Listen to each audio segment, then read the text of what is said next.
Hello, this is Sonia from My Happy Space. Welcome back at my channel. Today is meditation day where we take our memory verse, which is 2 Corinthians 5:17, and we're digging a little bit deeper. We're asking questions and we are doing a mini little verse map also. So as you can see, I've written my verse out. So that's usually what I do first. Then I look at different translations, and usually where I get my different translations is on Bible Hub.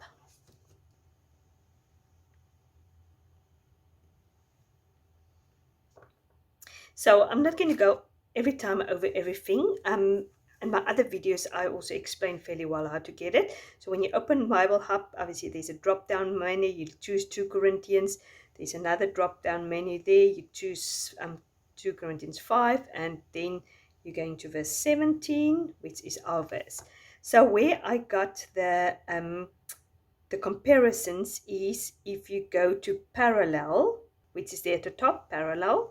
So then you get the different translations. And this time I've chosen the NIV, and I've also chosen the New American Standard Bible and the 1995 version. It was just a little bit different to me. But I also want to read you later the Amplified Bible. Now, I don't think the Amplified Bible is a very good Bible to study from, but I think it's a good Bible if you don't understand it and you want a little bit more detail to go and read that. So I'll read that in a minute for you. So the NLT says, this means that anyone who belongs to Christ has become a new person. The old life is gone and the new life has begun. So this is obviously obvious. I'm just going to show you with this because sometimes this is difficult to read. So the difference obvious is therefore. So what it says, this means that anyone who belongs to Christ is a new person. So here it says creation. The old life is gone. Here it says, just say the old has gone. The new life has begun. Behold, the new has come. So this is sort of a little bit more sort of word for word, and as I said, that's explaining a little bit more what has gone and what is new. The old life is gone and the new life is here. And then the NASB says, therefore, if anyone is in Christ, he is a new creature. The old things has passed away. Behold, the new things has come. So here it talks about life, here it talks about things. So we can decide, when we are in Christ, our new life is here. New things, the way we think about things or things that's happening in our life is new. The old life, the old things that was in our life is passed away. So that is the differences. But then, as I said, I'm just quickly going to read to you the Amplified Bible. It says, therefore, if anyone is in Christ, that is, he's grafted in, joined to him by faith in him as a Savior, he is a new creation. So we're only a new creation if we grafted in him, we joined in him by faith as he as a Savior. The new creation means we are reborn, renewed by the Holy Spirit. The old things, as the previous moral and spiritual conditions, have passed away. Behold, new things have come, because the spiritual awakening of a new life has come. So I thought that is to me a beautiful description of what this verse really means. To tell you the truth, I almost didn't get more than that. That to me was almost exactly what I got out of it. So I thought that is very, very nice. So you can choose one of that to write down there. And then I looked at obviously who wrote it. Paul wrote it. So before we go there, let's look at the context. So obviously we are looking at 2 Corinthians 5:17. So it is almost at the end of the chapter. So I think it's important to read the new verse. So now to go back to the context of 2 Corinthians. 2 Corinthians was written, it was a different feeling to 1 Corinthians. 1 Corinthians was for Paul to tell them about the life was wrong and there's loads of things they had to correct in their church. 2 Corinthians is him who defend his apostleship. He's telling them that I have the authority to tell these things to you. And isn't that interesting? Often when we speak truth into people's life, they immediately attack us by saying, who are you to tell me I need to live like that? I'm not supposed to judge people. So they sort of attack us who are we in Christ, and that we have the right almost to speak into their lives. So I think that's exactly what happened to Paul here. He spoke into their lives in 1 Corinthians, and in 2 Corinthians they attacked his, or they started attacking his apostleship, his authority, and he's defending it in 2 Corinthians. Start with the first few verses. He's talking about our earthly body. Our earthly body is groaning. We are wishing to be in heaven. That is where we want to be. It's almost like a tent that's going to get rolled up. This is actually the passage that was preached at my mum's funeral. So this passage is always very dear to me. The fact that, our earthly bodies is just groaning. It's longing for heaven. It's going to be rolled up like a tent. Then he said, but we are focusing on the spiritual things. We are walking by faith and not by sight. And it says we'd rather be away from the body and at home at the Lord. We do anything to please him while we're in this body. So while we're in this body, our focus and our aim is heavenly minded. We're focusing on faith. We're walking by faith. Then verse 11 to 15 is because of this, we fear God and we want to live a glorified life. We want to please him and we want to do everything and we want to be controlled by his love and not controlled by our flesh. And then verse 16, which is just the verse before verse 17, which is our memory verse, it says, from now and therefore, we regard no one according to the flesh. So we don't focus on the flesh. We don't regard people of the flesh. When we look at a person, we don't think of them as just a human being with a flesh. Their outward appearance is not important to us. Who they, like the physical appearance or the physical body is not important to us. We look to their spirit and we're concerned about the spirit and we're looking at the spiritual. And then we come to our beautiful verse. Therefore, if anyone is in Christ, he is a new creation. The old has passed away. Behold, the new has come.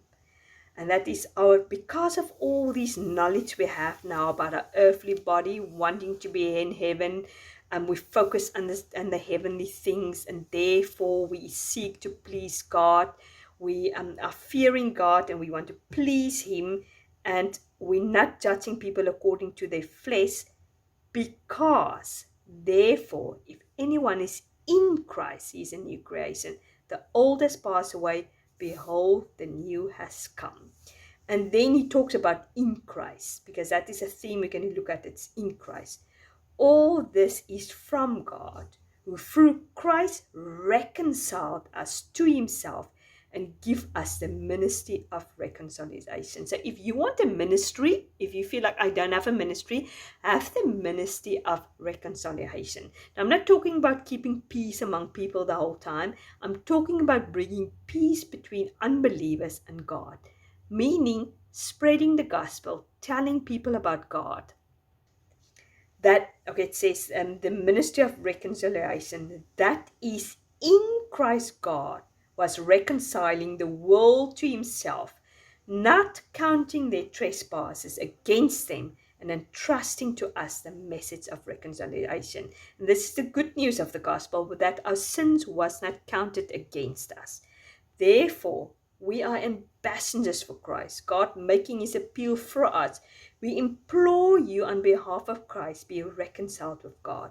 For our sake, he was made to be sin, who knew no sin, so that in him we might become the righteousness of God. That's actually one of my memory verses I've memorized last year also. So it was beautiful to see this actually in context now with the memory verse we're going to do now. This is the good news, that he was made sin, Jesus, who knew sin. He had no sin, so that we might become the righteousness of God, that we will have the same righteousness that God has, and it will be put upon us because we are a new creation in him. The old is gone. We are now new. And that was beautiful to see that in context with our memory verse. As I said, who wrote it? Paul wrote it. He was actually in Macedonia when he wrote it. In context, as I said, it was a second letter. He was defending his apostleship. And he was also defending some false teaching, which was also creeping back into the church. It was written AD 55. So if you don't know where to find that, if you go to in the beginning of your study Bible, you usually will have some context. In the beginning, I found lots of things also here. But if you want the Bible hub, as I said many times before, go to summary, which is, summary, and then it will give you a context of 2 Corinthians. So that's where I got most of these things out. Okay. So it was written AD 55. Where did it go? It obviously went to the church in Corinth, to the believers in Corinth. Why was it written? As I said, for Paul to offend his apostleship and to root out some false teachings. What it says about God and what it said about life, I'm going to go back to that. First of all, I'm going to talk about these words. Yet again, to find my strong words, I look at the original passage and I look at what is the same. So in Christ was definitely something I wanted to touch on. New, old, passed away and has become. What I've done is I've decided I'm going to do a quick little study in Christ. So what I've done is I looked at in Christ. The Strong's is 5547. And I first started with Christ. He's the anointed one, the Messiah. And I put references there. Isaiah 45 verse 1 is talking about the anointed one also. Psalm 2 verse 2. And because we're talking about New Testament, it is going to be of Greek, and Old Testament is going to be of Hebrew. So this is the same Messiah and anointed one, which is talked about in Isaiah and Psalm 2 verse 2. And we know that obviously they're talking about Jesus. And then I've just written down here the Amplified, which I've read to you in the beginning, what it means to be in Christ, grafted in by faith through our Savior. What I've done is to look in Christ. I actually just put in there, in Christ. I typed in Christ, and then it gives you a lot of references where you can find in Christ. Brings up all the references, and then I looked at the ones that sort of stood out for me. And Galatians 2 verse 6 stood out for me. It says the works of the law, but by faith in Christ. So what it means to be in Christ, it's not the works of the law, but it's by faith. What it means to be in Christ is you have put your faith and your trust in Jesus and not in your work. So that's one aspect to be in Christ. Then Galatians 2 verse 20, which I found, this is just a list. This is just a list of the passages I found. So I've just wrote it down here. Galatians 2 verse 20 says, Christ lives in me. That means he's in me. I'm filled with the Holy Spirit. 1 Corinthians 1 verse 2, it says, I'm sanctified in Christ. With other words, I live a different life, a holy life. I don't practice sin. Ephesians 1:3, it says, I'm blessed in Christ. 1 Corinthians 10 verse 16 says, I share in the blood of Christ. When I take communion, I drink the wine, I remember that the blood has covered my sins. Ephesians 2:13, I was brought near to God in Christ. Yet again, the ministry of reconciliation, as we talked about. And Galatians 3:16, the word of God dwell in me. So if you know you're in Christ, you can look up these things. Do I see these things visible in my life? So that is how you can know you are in Christ. Obviously, we know when we give our life to God, we know that we are in Him. We can see, and we have a desire to spend time with Him. We have a desire to become more holy.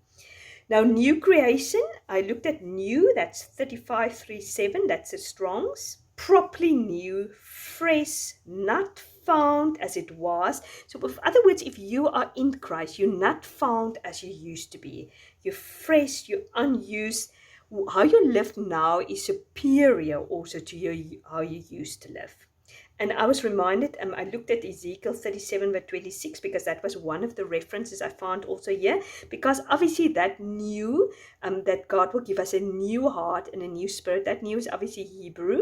This new is Greek, but it's the same new. Like we have a new heart and a new spirit. Then the old things is the formula that is, the Strong's is 744. Ancient, early things, former things, and then it talked about Romans 6 verse 6, and we know about Romans talk about how we used to live, our former conversations, our former manner of living needs to be done by. That's the old things. Passed away or past is 3928. It can be in the context of somebody passed away, but it's the past, to come to, pass away, out of sight. We take those things out of sight. We render it. We make it void, empty. We neglect it. We all know that story about the two dogs, the white dog, the black dog. Whatever we feed, whatever we neglect, that's the one that's going to go down and becoming weak. So if you neglect your flesh, you say no to your flesh, and you feed your spirit by meditating on the Word of God, spending time with Him, praying, be part of a community, going to church, then that dog is going to come stronger, and he's going to become the dominant dog. So you're going to be controlled by the Spirit, and you're not going to be controlled by the flesh. So that is beautiful. So we look at the past things. And has come is 1096. It says to come into being, to be born, to be transitioned from one place to another. A significant change, a development. Then it was interesting in the commentary, one of the commentaries I've looked up, it says an impossible made possible. The person gave this verse this title. Something impossible was made possible. So we know it is impossible for us to have a new life. We need to be in Christ to have a new life. And the old will then go away and the new will come.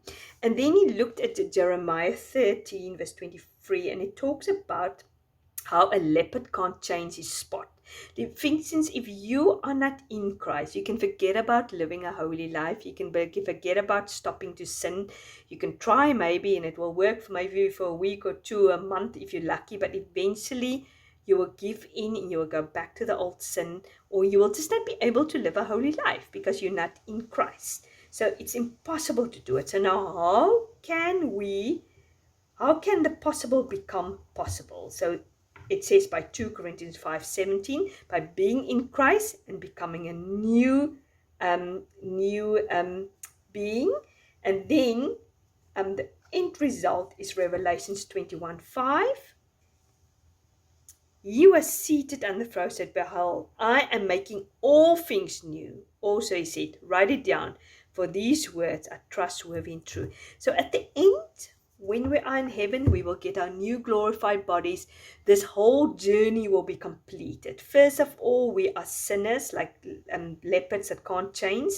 We are getting a new heart and a new creation. And eventually in Revelations 21 verse 5, God will make everything new. We will get our new glorified body, and the whole process will be completed.